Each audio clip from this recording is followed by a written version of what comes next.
and no.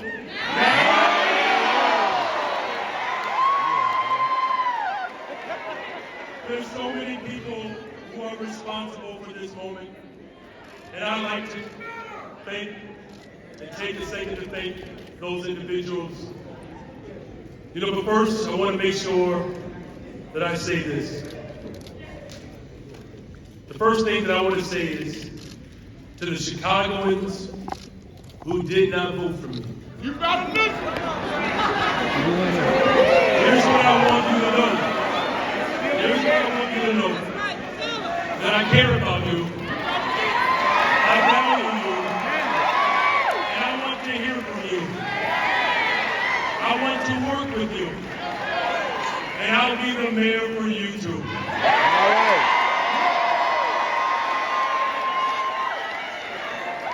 Because this campaign has always been about building a better, stronger, safer Chicago for all the people of Chicago. And when I say all the people, I mean all the people, especially folks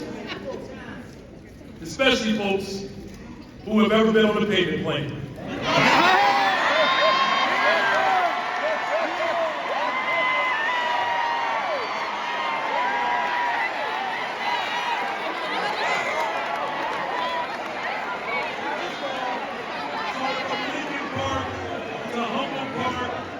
Jefferson Park to Garfield Park.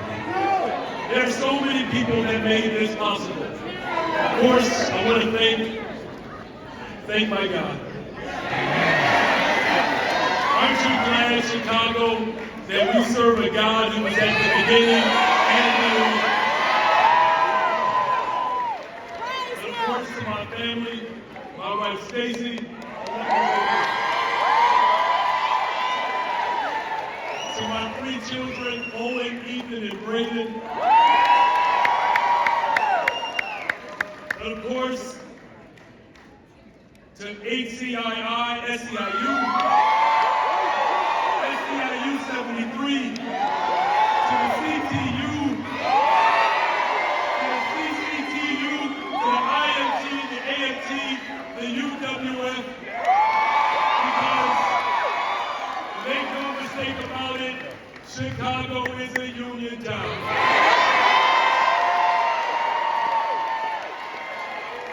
I want to thank the board president, Tony Breckwinkle, the attorney general, Kwame Raoul, Congresswoman Delia Ramirez, Congresswoman Jan Chakowski, Congressman Jonathan Jackson,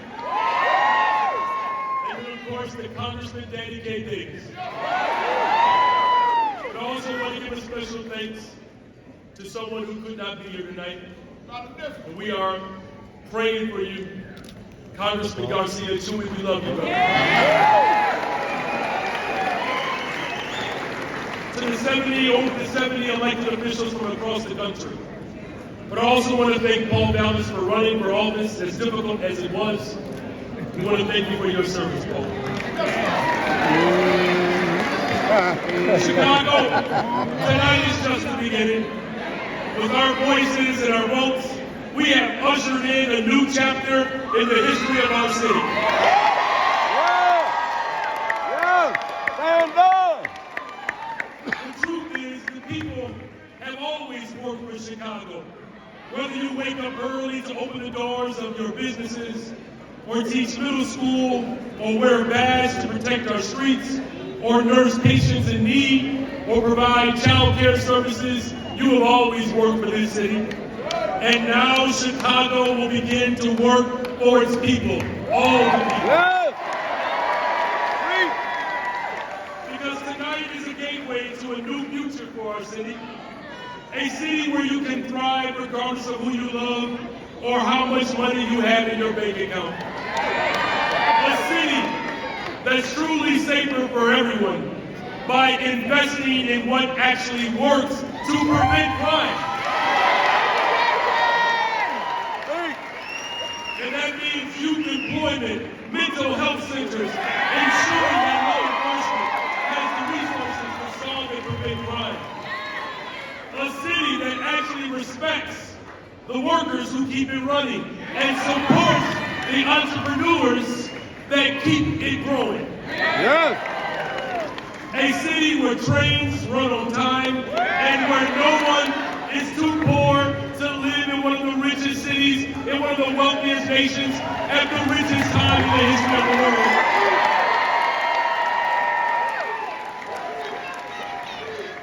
A city where public schools have the resources to meet the needs of every child across this city.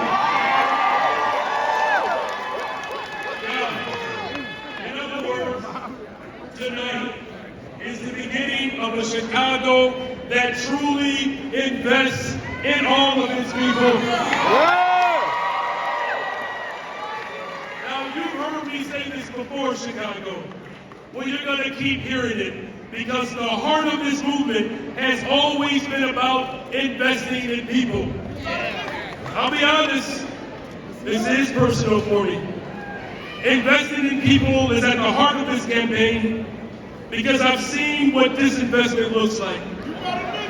I grew up in a household with 10 of us, and if it weren't for Andrew and Jean, we wouldn't be here today. A home with 1 bathroom and 4 sisters. Let me tell you, you learn to negotiate early in life. Always allied with your sisters. But it wasn't always easy for us. My father worked 2 and 3 jobs just to make sure life was a little better for us. But I know what it's like to come home and your water's not on. I know what it's like to come home and thank God for a long orange extension cord from your window to your neighbor's window. But I also know what it's like to teach in Cabrini Green, where my students can see one of the wealthiest neighborhoods from their back window, but out of their front windows, bulldozers staring them down, preparing to destroy their public housing.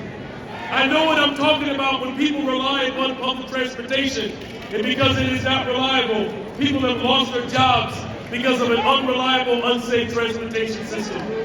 So when I talk about investing in people, I know what I'm talking about. And when I talk about this city feeling unsafe for so many, it's because as a husband, as a father, raising 3 children on the west side of Chicago, I've had to shield my children from bullets that fly right outside our front door. Or the student who looked me in the face, who said, Mr. Johnson, you shouldn't be teaching here. You should be teaching at a good school. For too many people in the city of Chicago, we recognize value, but for too many of us, we don't believe that we deserve it. That changes under a Johnson administration. All right.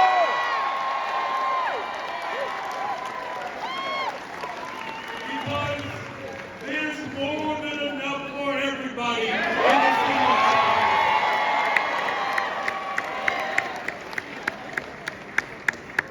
Here's the truth.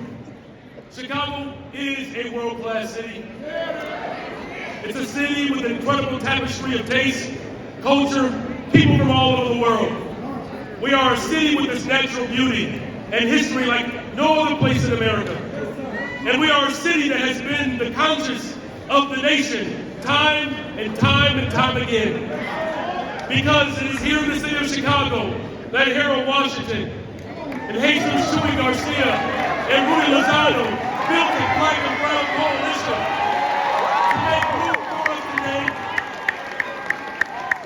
It was here in the city of Chicago that legendary figures like Jane Addams taught us to educate the whole child. Marion Stamps, the mother of Cabrini Green, who fought to organize for housing justice. Here in Chicago, where Margaret Burroughs left her incredible mark on art and culture in schools for the whole nation to witness. It is also here in Chicago that a reverend by the name of Jesse Jackson Sr., whose support and counsel I still rely upon today, Reverend Jesse Jackson told us that we can keep hope alive. It was right here in the city of Chicago that Martin Luther King Jr. organized for justice, dreaming that one day that the civil rights movement and the labor rights movement will come together. Well, Reverend Martin Luther King Jr., the civil rights movement and the labor rights movement has finally collided. We are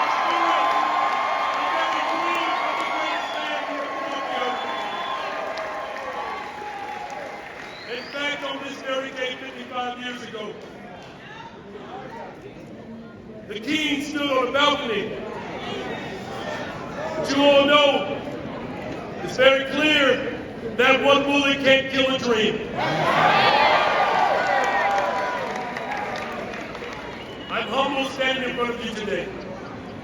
Because of all of you, we've accomplished so much. But in the years to come, we have more work to do, Chicago. Because right now, in this moment, it's the continuation of those legacies. We will not allow the politics of old to turn us around. We are building a better, stronger, safer Chicago. We're doing it together. It's a multicultural, multi-generational movement that has literally captured the imagination of not just the city of Chicago, but the rest of the world.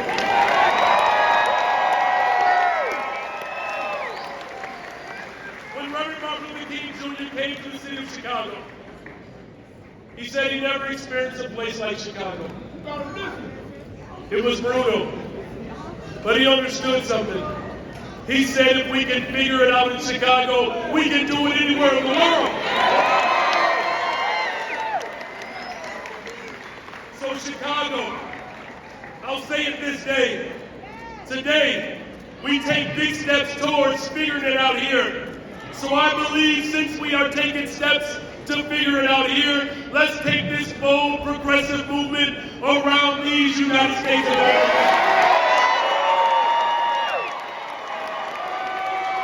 Chicago, we can show the country, we can show the world what's possible when we stand on our values as one people.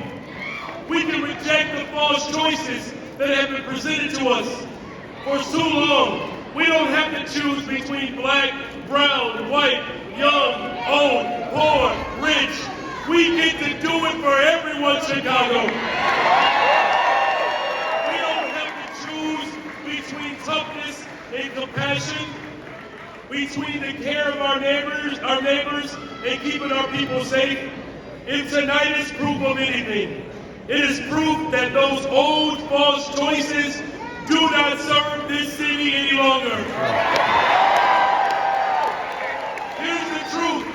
Looking out for our neighbors, it makes everyone safe. Tonight is proof that by building a multicultural, multi-generational movement, we can bring together everyone. No matter if you live on the north side, the south side, the southeast, the southwest, south and west side. Listen, you all, we have demonstrated that we can change the world, Chicago.